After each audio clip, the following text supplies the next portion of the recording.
Olá, sejam bem-vindos à 13ª aula da Unidade Curricular de Lógica e Programação. Eu sou o professor Natan e nessa aula seguiremos os estudos acerca das estruturas de repetição, onde nessa aula iremos trabalhar com a estrutura para.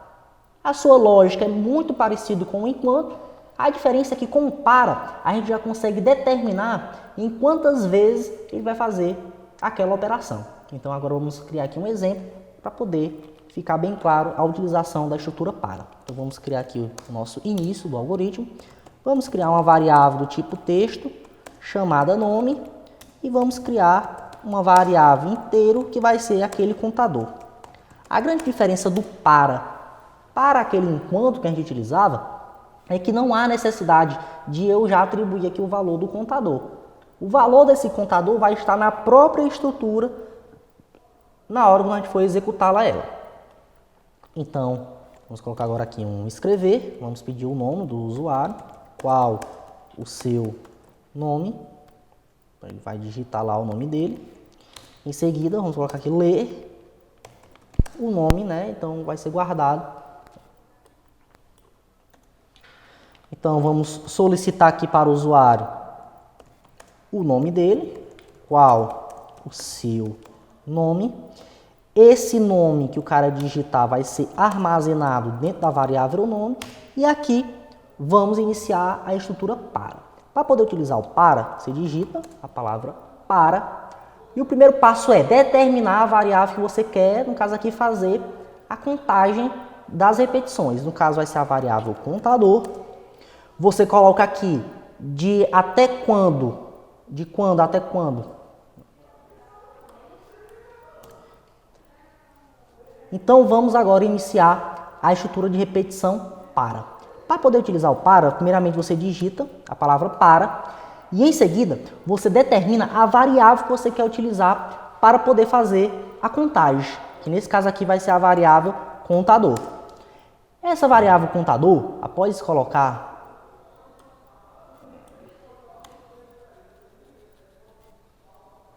agora, iremos utilizar a estrutura para. Primeira coisa é você digitar a palavra para poder utilizá-la. Em seguida, você vai especificar qual a variável que você quer utilizar para poder fazer a contagem. Que nesse caso, vai ser a variável contador.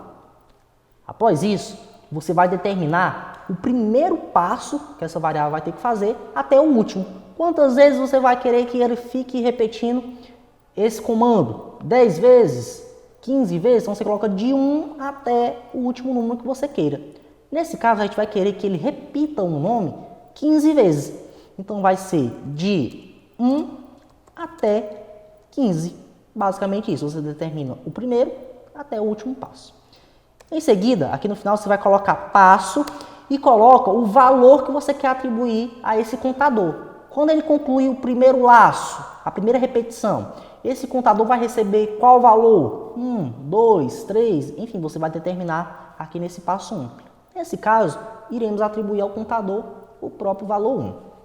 Vamos colocar agora aqui a nossa ação, escrever, e vai mostrar o nome do usuário. Vamos colocar aqui uma quebra de linha para facilitar a leitura. E aqui no final vamos colocar próximo, basicamente isso, para poder encerrar o para. Fim aqui do algoritmo está finalizado.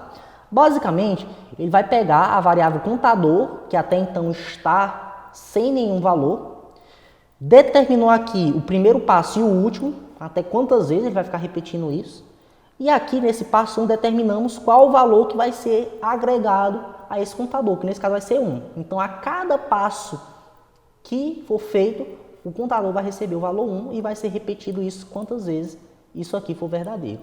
Então, vamos compilar aqui o nosso algoritmo. Ele pergunta meu nome, que é Natan, e ele repetiu aqui Natan, no caso, exatamente 15 vezes.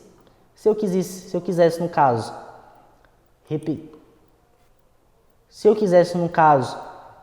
mostrar Natan basicamente 4 vezes, era só trocar esse 15 aqui, que é o até 4. Então, agora, ele vai mostrar, vai pedir meu nome, primeiramente, Natan, e ele mostrou exatamente 4 vezes. Então, a diferença do para o enquanto é basicamente que no para eu já consigo delimitar de onde ele começa e onde ele finaliza. No enquanto, eu não consigo determinar até quando ele vai finalizar. Encerramos, portanto, mais uma aula de estrutura de repetição. Na próxima, iniciaremos as estruturas indexadas.